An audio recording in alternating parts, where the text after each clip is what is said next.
I've just started my second semester at Rhodes. So I've finished counseling and now I've moved on to life skills coaching. Aside from one other person who is also in the counseling class with me, it is an entirely new group of people. We have 5 men and 5 women, which is very different than last semester, which was predominantly women. Also, we have some people just starting their first semester. Some people are going into their 4th semester. I'm in my 2nd semester. Now, I know that I am still in the honeymoon phase, and so it may be early to say this. I am in love with coaching. It's so much fun so far. So what exactly is the difference between coaching and counseling? Some people have been asking me. Counseling is about looking to the past to clear away old blocks and help to understand how our past experiences shape our present behaviors and decisions. Coaching, on the other hand, does not dabble in the past so much. Instead, it looks at where a person is today and what changes they can make going forward to manifest the life that they envision for themselves. So in coaching, there's less of the dirty work digging through old baggage and addressing the source of unwanted behavior patterns and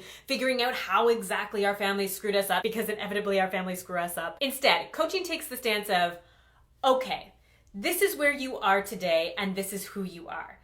How now do we get you to where you want to be and become the person that you want to be? Don't get me wrong, the importance of doing counseling is undeniable. Bringing understanding to your past in itself creates a new way forward. However, there is a place for coaching in helping a person discover their passion and their purpose and then driving them forward to fulfill their soul's deepest desires. Oh, it's like magic just talking about it. I cannot wait to learn more. Inevitably, coaching and counseling do and will overlap, which is why this program is designed to teach us how to be skilled at both. However, they are still 2 very different things. So if you are thinking about getting a coach or a counselor, really think about which one would be best suited to you, whether or not you are wanting to go back into some past experiences to help release some trauma and bring understanding to those so that you can move forward in a different way. Or are you feeling stuck? Are you feeling inert? Are you feeling like you just need a kick in the pants and some new insight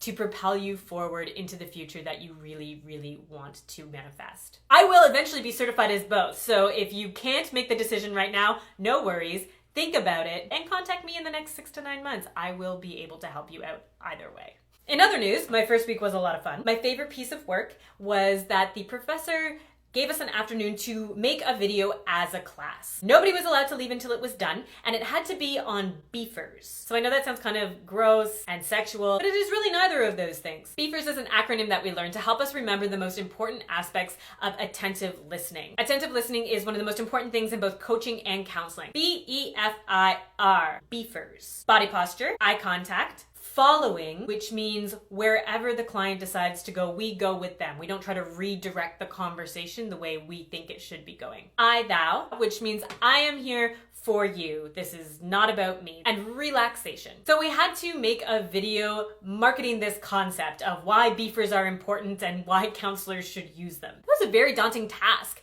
but everybody stepped up in a huge way. I was super impressed with all of my new classmates. We did it like an infomercial, so it was just corny and funny, and we spent the entire afternoon just laughing at ourselves. I really wanted to share it with you, but it's like 10 minutes long, and even though I very biasly think it's hilarious, I'm not quite sure everybody else would agree. Instead, I will leave it there for today. Great first week of coaching, nice intro, getting to know everybody, learning some attentive listening skills, hashing out the difference between getting a coach versus getting a counselor. That's all I have today for a little lesson with a touch of insight. Next week, I'm going to have a lesson on how to deal with unwanted feelings. Stay tuned.